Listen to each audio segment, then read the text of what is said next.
Good morning, everybody. This is Walk the Dog with Riot Mort. It is Wednesday.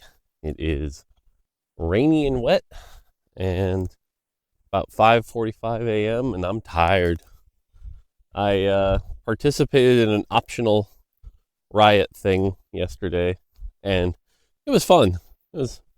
I'm glad I did, but it's also one of those things that your entire evening goes away, and you're like, oh, it's already time for bed. So much for an evening. And then your wife is like, hey, I know you said you were going to do this, but I miss you. And it's like, oh, yeah, I know. So I owe my wife some attention later. Thankfully, she's very understanding. And as long as I give her notice on these things, it's like, hey, just so you know, this week I'm going to be busy with this thing. And she's like, that's cool. But also, you owe me, so I owe her. But yeah, otherwise, the only other thing I wanted to talk about real quick in the morning is oftentimes we get people who have really good intentions who want to help give feedback on the state of the meta or the state of the game. And the way they get this information though, is it's for example, it's just an example, but it's hey, just so you guys know, the radiant item balance is off. You need to buff a couple of the radiant items. And, well, how do they know that? Well, they went to tactics.tools and they sorted by win rate and pointed out the ones at the bottom. It's thank you. We also have access to these websites, right? This is not really amazing insight that you're providing us. Your ability to look at a website is not particularly useful. And again, I say that because again, they come from a good place. It's they just want to help make the game better. But also it's yeah, we know we're working. There's another patch and we also can look at the website. What is more helpful is actual insights from players who play the game and have interesting experiences and want to talk about those experiences. Not players who looked at a table or looked at some stat websites, because we have access to those same things too, So it's just one of those things that the more it happens, the more I'm just guys, just stop, please. But you can't because, again, they come from a good place and you're glad that they enjoy the game and you're glad they want to make it better.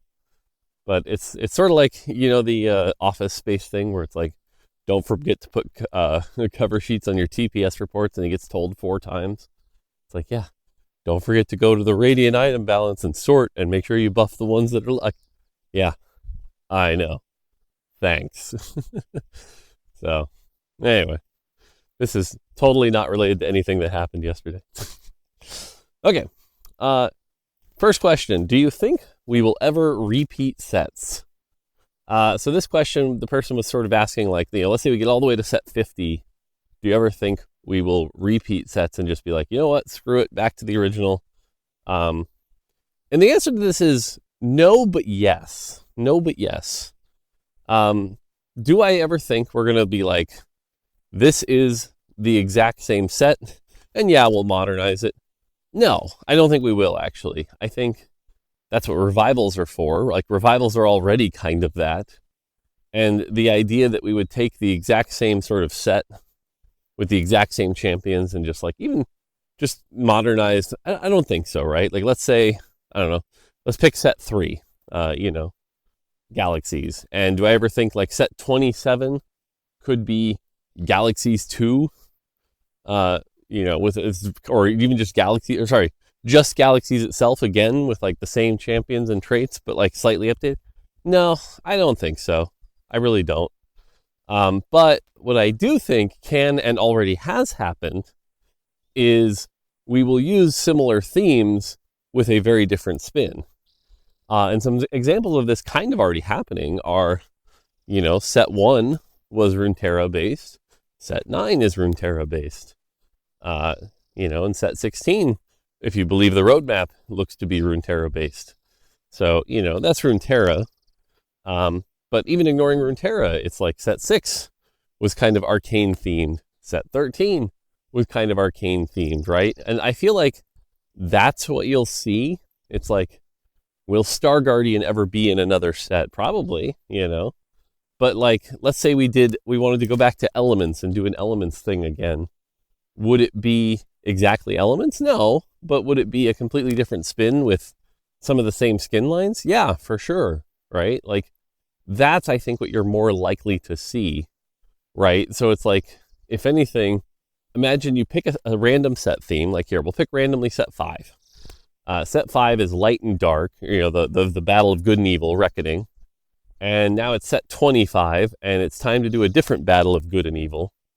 I think it would end up as a very different set, but still use some of those same themes, some of those same skins. I could totally see a set that has Dawnbringer and Nightbringer in it again. Sure, absolutely, but I think a lot of the surrounding pieces would end up being quite a bit different. And so, but do you call that like reusing the set? Not really. But the biggest limiter here is not like ideas. It's actually just skins. It's League of Legends skin lines, right? Like, so many times we already get why isn't this champion in the game more often? It's like, well, because they don't have a ton of skins, right? We were literally just talking about this yesterday. Someone was like, why don't we use Amumu more? It's like, with what skins? Because a lot of Amumu skins are from the like 2009, 2010 era. And it's like, how many different ways can you have a Pharaoh Emo in a set, or Pharaoh Amumu, or Emo Amumu in a set? Because there aren't really a lot of amazing Amumu skins. And so that ends up being one of our limiters. Oftentimes we end up using newer champions and newer skin lines just because they're higher quality. Cho'Gath is another really good example here, where Cho'Gath is a very good shape and unique shape for TFT, but his character model quality is so old.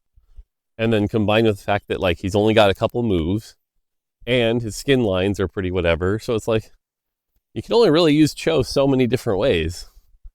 And that's why I think most of the Chos we've used are just Void Cho, because you need that purple monster, which isn't bad, but so yeah, TLDR here. I don't think we'll ever directly repeat sets, but I definitely think parts of sets will get reused, reimagined, and reshaped into different things, and they already have. So you'll probably see more of that. Now I'm trying to think, directly in the future, is there any of that? I mean, well, again, we just said, if 16's Runeterra based, then there's some of that for sure. So, I guess Runeterra is like a weird exception too, because it's like, well, of course we're going to use base Runeterra. People like League of Legends champions and base Runeterra. So, but yeah, so there you go. All right, next question. Do you think people are afraid to innovate more in a team game? And so what this person was asking about is like, hey, if I'm playing a League of Legends, 5v5 team game, I feel like I need to pick the mid laner I'm comfortable with so that I don't randomly disappoint the team and get flamed for doing something terrible. And, so because of that, I only play mid lane Malzahar. But in TFT, if I just want to see, if like I hear about this new Graves build and I just want to log on and try this Graves build, no harm, no foul. Worst case, I get 8th place. Okay. But no one's going to yell at me and flame me for trying things. Do I think this is an issue?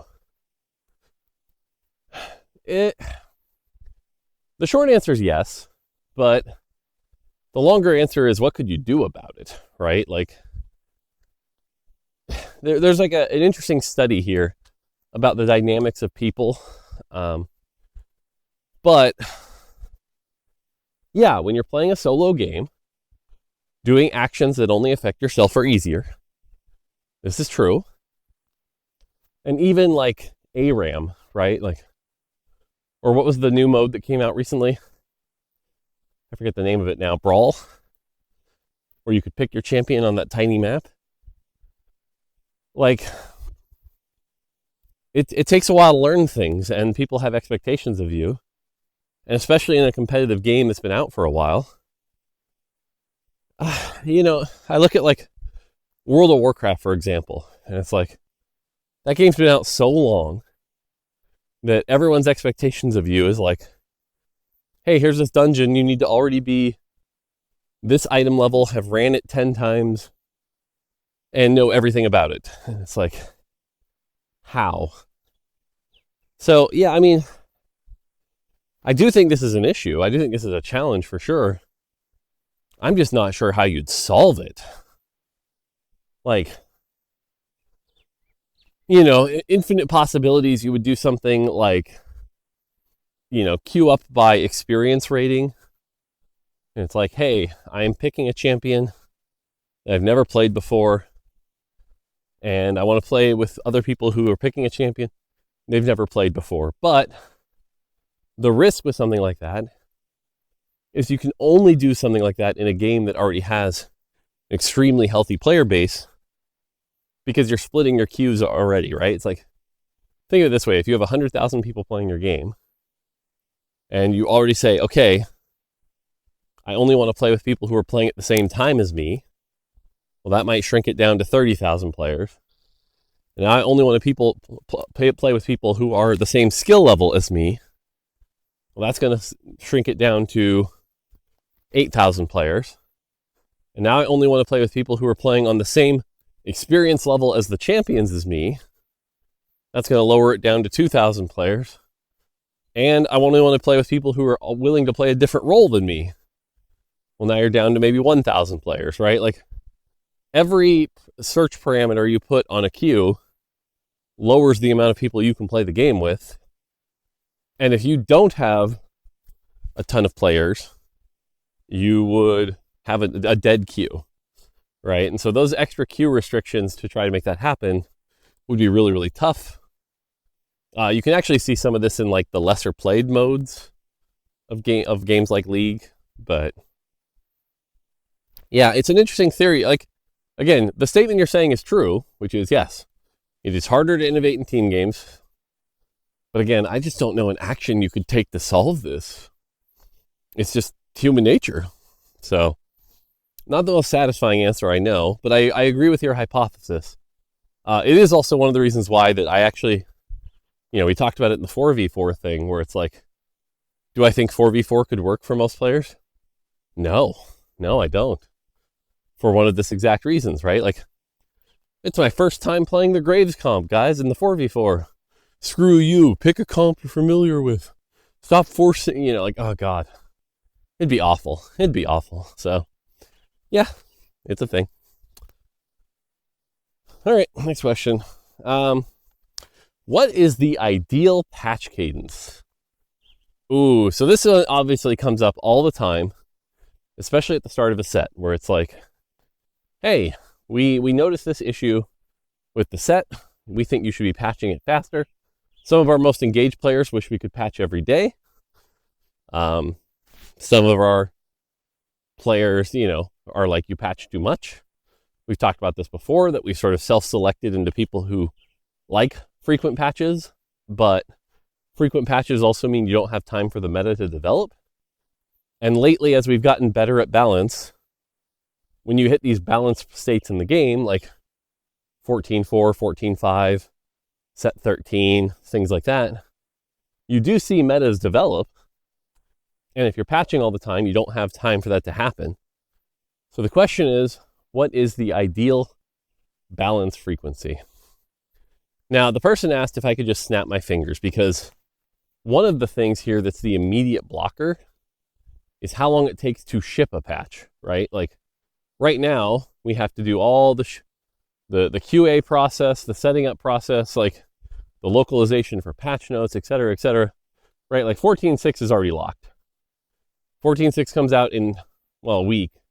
It was locked yesterday, so it's locked 8 days before the patch comes out. So even if I could patch, quote unquote, every day, that would mean 14.7 would have to start being locked like today. Which, what are we going to know differently? Like, we need time to respond to 14.6. So that's under the current patch conditions. But let's assume for a second, for the sake of this exercise, that if I wanted to patch, I could do it on a 24-hour turnaround, okay? Let's assume that's possible. It's not, but let's assume it was. If I could patch and 24 hours later, everything could go out, how often would I want to patch? And I think the answer is about every 2 weeks for a standard patch, with exception cases for what I'll call themed patches. And here's how I would do it. A standard patch, every 2 weeks, would focus primarily on champs and traits. Champs and traits would happen every 2 weeks. Okay? But then, in addition, you could have patches that are just like, today it's Thursday, and we're doing an augment patch. And in this augment patch, these 10 augments are getting buffed and nerfed. And then it's Sunday, and you could go, hey, today is an item patch, and we're doing slight adjustments to the augments. Or to the items. But any of these smaller patches, I would say need to be done within the framework of 5%.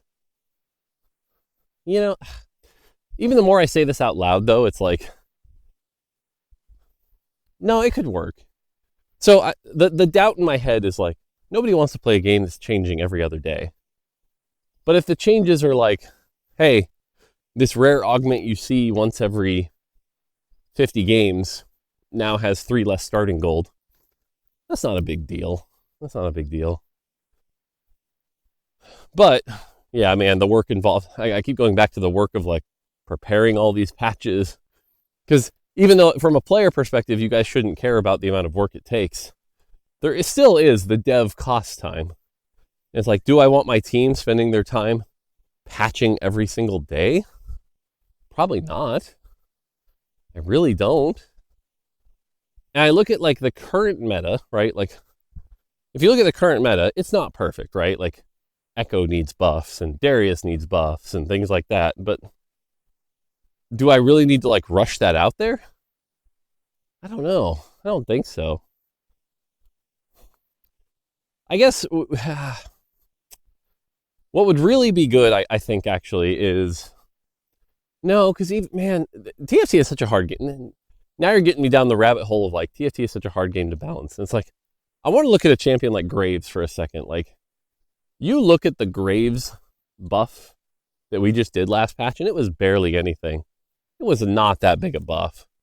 And now it got people to play Graves and explore Graves, and now there's a Graves comp. You know? And it's like, we live on such thin margins that somebody in Lobby 2 was telling my team that, like, Zeri just needs a 1 to 2 AD buff. It's like, those are the margins we're on right now. It's like, the meta is not perfect because somebody needs 1 to 2 AD. And it's like, geez Louise. But again, the learning cost of like, if I literally shipped a patch right now that gave Zeri 2 AD, would that change the meta? Probably a little. Probably a little. You know. But then again, we can ship entire item reworks that don't really change the meta that much. Man, and then, okay. So we ship a Ginsu's rework, and everyone's worried that like Ginsu's is going to be way less fun. Way less fun. And we're like, nope. We made sure Ginsu's isn't way less fun. And now the complaint is, well, now Ginsu's is actually so good, you might never want to build Shojin because Ginsu's is just better Shojin. It's like, there's always, I don't know. The competitive player base will always find something that they feel like is an issue. And so chasing perfection is probably a fool's errand, because no matter what we do, like let's say hypothetically, we had buffed Shojin right now, then somebody would be like, well, now blue buff is, you know, because I've determined that Shojin is now better than blue buff, and now blue buff's unbuildable. Like, yeah. So, you know, hilariously enough, I keep going back to it, and it's like, yeah, there'd be other things I'd love to try sometime of like different patch cadences and things like that. But the cold reality might just be that 2 weeks is correct. 2 weeks is correct. If we can get to a really balanced meta like 14.4, 14.5, 2 weeks is fine. It gives you time to play, learn. understand, play some tournaments in it, get used to it, and then new patch. So, yeah, even if I could snap my fingers, I'm not sure I'd want to patch faster other than like big outliers. Having the ability to sort of go, okay, yeah, Hollow Bow Zeri, right? Would I have loved to fix Hollow Bow Zeri the next day? Hell yeah, right? Like that's the kind of thing. Okay, in fact, there's my patch cadence. Every 2 weeks for a standard patch, but the freedom, because right now micro patches are very costly and I get in trouble when we do them. But the ability to just be like, nope, I can fix really glaring issues. But like, again, to give you an idea, on live right now, there are no glaring issues. There's nothing on live right now that I think would be worth not waiting 2 weeks for. But first patch, or second patch, Hollow Bow Zeri, dear God, I would love to nuke that from orbit, you know? So, all right, next question. Would you consider a TFT clash? So the short answer to this is yeah. I think the idea of like being able to log on a Friday and go, hey guys, I'm just going to enter this fun little TFT tournament. I'm a platinum level player. That'd be really fun. It's like a short-term LP tournament, if you will. Like a cool version of this, I think, would be, imagine if you play like just again, short clash little thing. But every time you play a game, if you top 4, you move on to the next bracket. And if you don't, you're out. And, it'd be like, cool. And it's like, how many games in a row can you top 4? And if you can top 4, we'll say 5 games in a row. Because a clash can't really be that long. That's already like 4 hours probably. If you top four 5 times in a row, you win and get some cool prizes. That'd be neat. Now again, that sounds cool. Is that worth spending an entire development team on to make the feature, set up the feature, use it, and everything else compared to everything else we could be doing? That's a much harder debate, right? Because what does that really provide, In the worst scenario, you create a situation where you have players who only play Clash, and then they never play the game otherwise. So you're essentially hamstringing your own player base. In the best case scenario, cool. Players are playing, they're playing the game, and then they're excited for Clash. You get streamers kind of excited about it. Although streamers already play tournaments, so this wouldn't really be for them. So, I don't know. Like, it sounds cool in theory, and it'd be very fun. Just justifying the dev costs for it, I think, is really challenging. Now, to put your business hat on for a second, it's like, well, what if you charged to play for it? And it's like, well, yeah, maybe, but that's a whole other can of worms, So, but again, the concept of playing TFT tournaments, very fun. In fact, one of the things I miss on my streams is when we would just run silly tournaments. I kind of wish we ran silly tournaments some more. Remember the Tom Kench Cup where everyone had to play the Tom Kench Legend? That was kind of fun. So, anyway, it's a cool idea. It's just the realities of dev costs, I think, are hard. I think if you look at League Clash, we get to learn a lot from them and how they did it and how much that cost them. And again, when I say cost, I mean time. I don't mean money. But, and how hard it is to keep it running. But the people who love Clash really do. So, yeah, it'd be cool. All right, last question of the day. And this is a good one. What are your thoughts on the carousel? The carousel is something that was made all the way back in set 1. Shout outs to Jordan Anton, long time reference. He hasn't been on the team in 5 years. And the carousel's weird in that it's something that has been in the game since set 1, and frankly probably could be better. There are probably better things we could do at the carousel that serve similar purposes. But the problem is the things that the carousel does are important to keep, and we need to keep those things, right? Like let's say straight up, you could literally just delete the carousel, and instead everyone just got a component anvil at X-4, right? Everyone just gets a component anvil at X-4. Would the game be quote unquote better? Well, no, actually. Like, yes, it'd be faster, but one of the big things that'd be missing would be that loss streaking would definitely go down as a strategy, right? Like, the carousel provides a deep connection to loss streaking that actually opens up viable strategies in our game that don't require high rolling. A lot of mosquitoes out today. What I mean by that is, like, stage 2, the fact that you can loss streak, get an item that you want, right? Common thing was like blue buff for a while with Vexotech and Annie and stuff like that. So priority pick on a tier, priority pick on maybe 1 or 2 more gold if you get like a 3-cost unit for being willing to trade some health, creates a sort of risk-reward dynamic that is very healthy for the game, and creates the strategic option at 2-1 where you can go, okay, I don't like my board. I think I'm in a bad situation. I'm going to play to turn this around on 3-2 or 3-5. And that's a healthy, deep thing. Whereas without that, it would just be, I should always be trying to win streak. And yes, I know it's a microscopic difference, right? But even just the ability to deny that first place player a good item so that they end up getting stuck with the cloaks and arm chains, and then the first place player doesn't have any offensive items, and you can make a comeback, that's good for the game, right? And so whatever we replace carousel with would need to serve that same purpose, where it's creating incentive to loss streak at various points and creating a slight comeback mechanic, which isn't a low skill thing like rubber banding. It's actually a skillful decision that you can make around the game.